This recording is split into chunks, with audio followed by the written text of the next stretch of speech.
Welcome to Week 6, the Annotated Bibliography Peer Review. Central to the Annotated Bibliography is consideration of different perspectives. Persuasive writers acknowledge and refute opposing views. So this means that in a good persuasive paper, you'll have different perspectives in support, in addition to at least one or two perspectives that oppose your thesis, so long as you refute or explain why those opposing views are inaccurate or incomplete. Now, if you look at this cartoon, it's obvious that both of these people have a point. From their perspective, they're right. And that's something you need to keep in mind as you begin searching for opposing views and then writing them into your paper.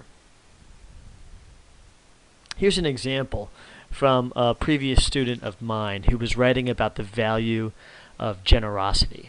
This is the introductory paragraph. Let's read together. I was so thrilled I had something to give. These words were spoken by 83-year-old Rebecca Davis of Aberdeen, Maryland, in reference to her childhood experience with generosity through the sharing of candy. The thrill she describes is the result of altruistic behavior towards others.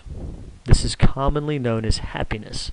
The word is defined in the Merriam-Webster dictionary as being a state of well-being and contentment, a pleasurable or satisfying experience. Now here's the thesis, a good clear thesis with subpoints.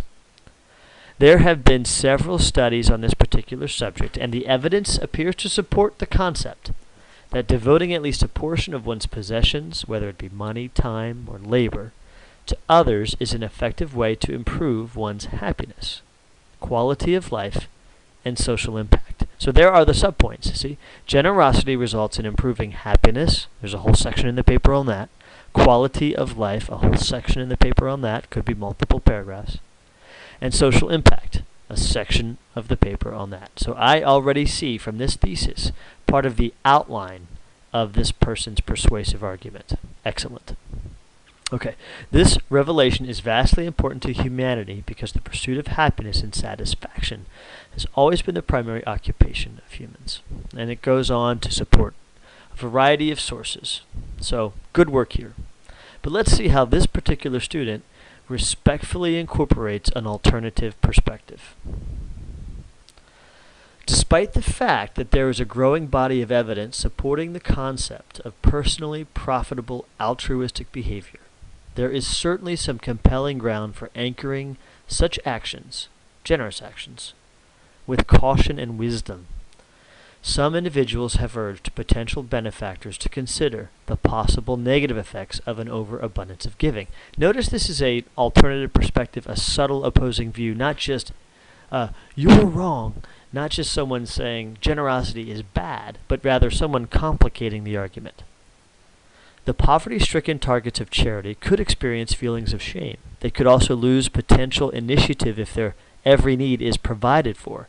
In other words, too much generosity toward poorer persons and/or communities could perpetuate the undesirable states of the receivers. This cautionary statement is provided by Steve Corbett and Brian Fickert in their book, When Helping Hurts: How to Alleviate Poverty Without Hurting the Poor and Yourself. This view is that with the altruistic method, there is some danger of injuring impoverished receivers by perpetuating feelings of helplessness and shame. Okay, so notice that this student is confident enough in her thesis to introduce people who may disagree or partially disagree or complicate her view. And then she's going to go on and explain why, even though these other perspectives, valid perspectives, exist, hers is still superior. She's refuting the opposing view. She advances her argument, she introduces an opposing or an alternative perspective, and then she refutes it, explaining why her view is best. Let's watch. Okay. I'm beginning at the top here in the center. I am of two minds about Corbett's and Lupton's claim that charity and generosity can be detrimental. On the one hand, I agree.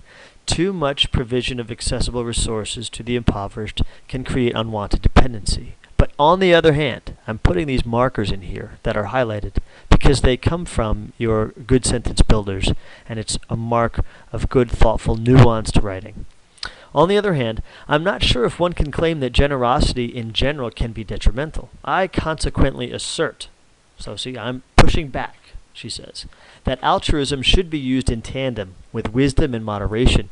This is the most effective means to obtain the most benefits for both receiver and giver. There are not only benefits for the receiver simply through the receipt of resources, but there's also a potential for another positive effect through the reciprocity principle. In other words, and so on and so forth, okay? So these markers are from Good Sentence Builders, and you should use them.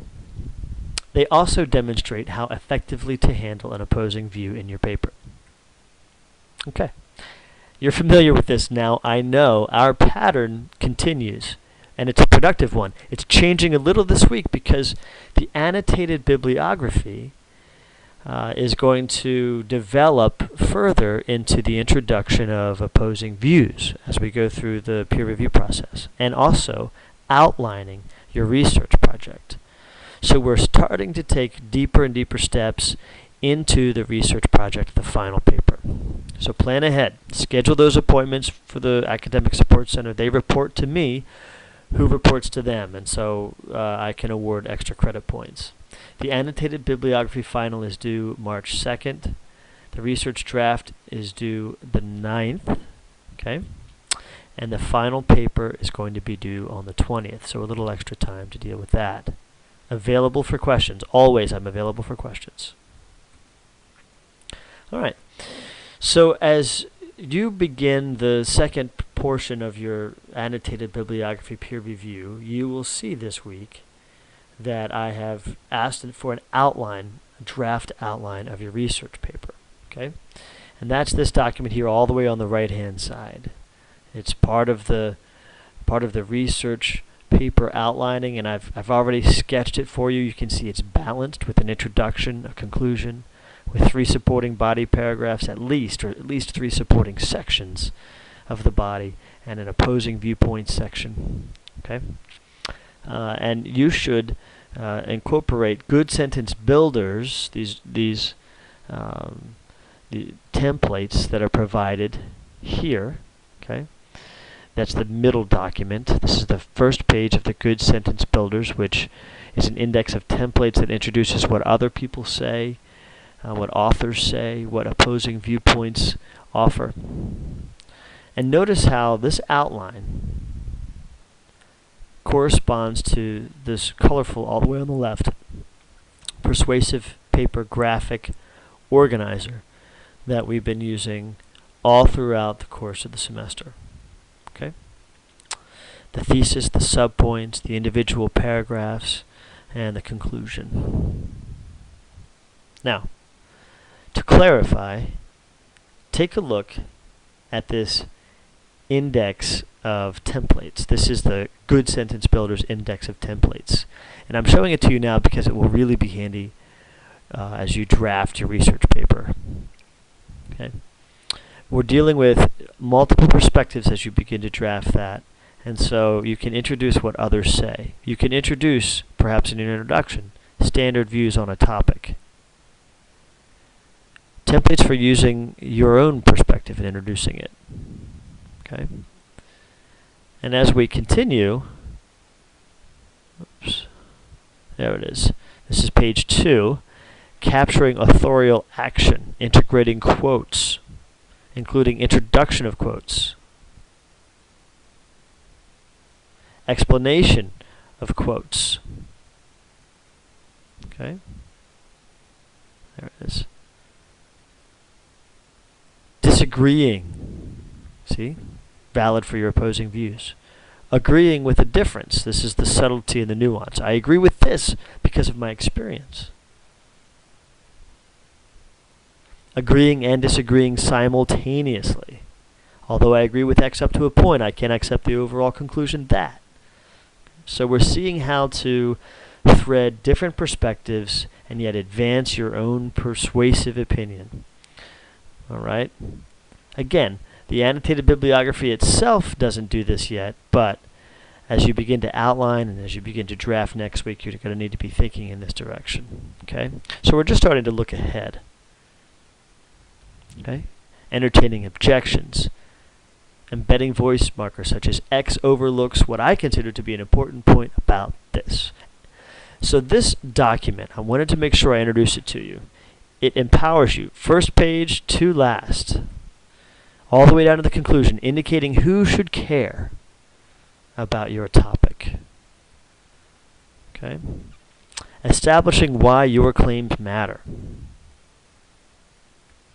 My discussion, right in the middle here, of X is in fact addressing a larger matter of blank. Okay? These templates are meant to be very careful, very helpful. And then the last page is commonly used transitions. And students can use this basically when you're stuck in trying to transition from one idea to another. Or additions or contrasts when you're stuck and you need to add another sentence to a paragraph but you're not sure what to do. Rely on this document, which can be very helpful. Elaboration, okay? Providing examples. All of these things are here to help you expand and develop your paper and make sure that it is seamless and well worded. Okay? So this week, the annotated bibliography, but also a look ahead at how to integrate opposing viewpoints and how to outline your research draft. Good luck, and please reach out to me if I can help you in any way.